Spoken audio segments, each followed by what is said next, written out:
Hello, welcome to the video on show Don't Tell. This might be something you've heard before. Basically, what we're going to do is using action, sensory details, and dialogue and personal thoughts, we're going to use them to improve your story. I want you to, and all your teachers are going to want you to show them what is going on in your story instead of just telling. Don't just tell people that it's incredibly funny. Instead, show me with vivid sensory details of things that are funny. If you're saying something is funny, tell me someone got hit in the face with a pie. That's funny. Tell me that someone snorted milk through their nose. That's funny. I don't want you to just say that it's kind of funny or incredibly funny. So, first I'm going to show you the things that you're not going to want to do in a story, all right? And what we're going to do right now during this video is we're going to look at the things that are called telling, which is what we don't want to do, and we're going to make it better. One day, George was riding his bike. A guy came up to him. He chased George into a dark alley. George rode through it fast, and the man stopped to rest. That is telling. How can we revise this using action, sensory details, dialogue, and personal thoughts? This is a slide that we'll come back to a couple times. When you show don't tell, you revise using action, sensory details, dialogue, and personal thoughts.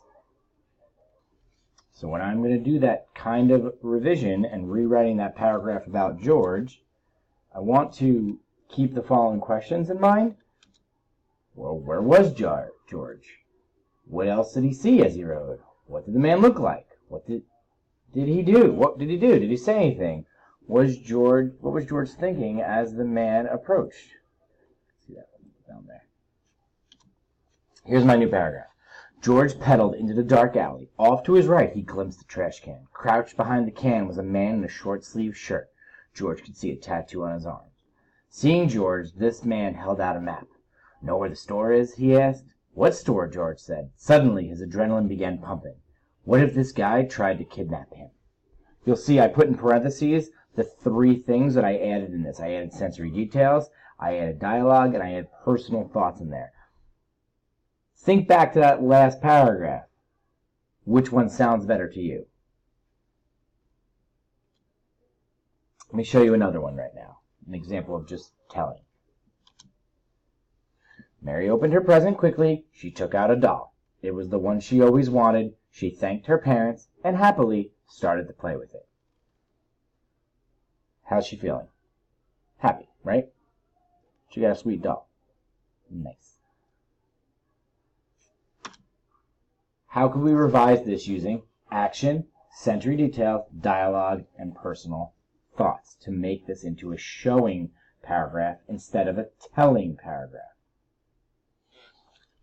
Just to revisit this slide again, sure, you can use action, you can use sensory details, you can use dialogue, you can use personal thoughts to turn a bland paragraph into a showing paragraph. So what I want you to do is I want you to rewrite the above paragraph, turning it into a showing example. Whoopsies. Considering the following questions. Let me help you with this right now. Obviously, you're going to use action, sensory details, dialogue, and thoughts. You don't have to use every one, but where was Mary when she opened the present? What did the doll look like? What kind of doll was it? The brand. Who makes it? Why did Mary want the doll in particular? What did she specifically say to her parents? How did she play with her doll? Where did she take the doll to play? Using these type of examples, you're able to show and explain more. This is a way of elaborating in your story. I'd like you to rewrite that above paragraph on a separate piece of paper and hand it in with your name on it, please. You can pause the video and continue it after you're done writing. Here's my example of the showing paragraph. Oh my gosh, shrieked Mary.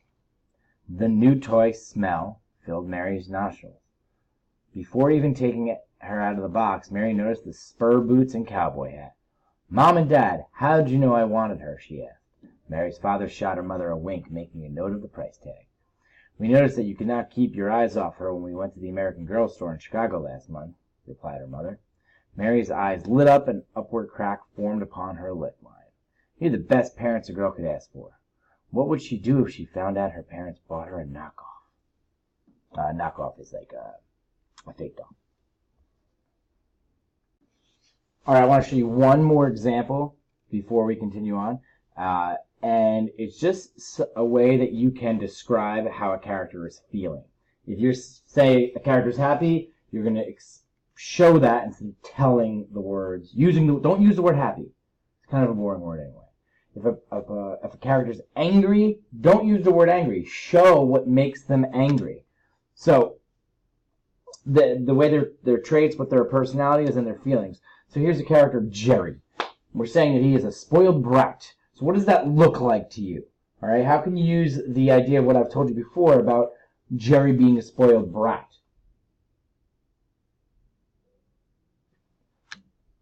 Look at this action. Jerry's brown eyes narrowed into slits. He stamped his foot. Now that could mean a couple things, but you can know that you can picture him, what he's feeling right there. Spoiled brat, he's probably angry, an angry spoiled brat. Use dialogue. "I don't care what you say. I want some candy and I'm going to have it." "Oh, Jerry, you little punk." All right? And you can also use thoughts. Maybe if I wait till Mom's not looking, I could sneak into her purse, thought Jerry. No points of those three examples do I say that he's angry or say that he's a spoiled brat, but I'm using these showing kind of words to explain to you how he's a spoiled brat. You could do this if you'd like more practice. It's not necessary, but if you want to explain this part, Mr. Schmidt is a nice guy. What are the action, description, dialogue, personal thoughts? How would that work here? You can also do the same thing for the bottom where it says, "I lost my iPhone on the bus." What action, dialogue, personal thoughts would show how people are feeling at that moment? You don't have to do that if you don't want to, just extra practice. But what you do have to do for today and the rest of the days that you are using this during your writing time is you're going to read over your story, highlight any parts of your essay that tell the action instead of showing it, make an appropriate change. You'll continue writing your story. Keep the ideas of showing in mind as you write. And you'll make sure you have some examples in your writing where you showed. Examples where you showed. It sounds funny. Explain these examples to your teacher. I'm going to put it on that very last slide for you right now. And just to remind you, 4 short things that you could do to make your writing a little bit better, and you can show how a character is acting, feeling, and what's going on. Good luck.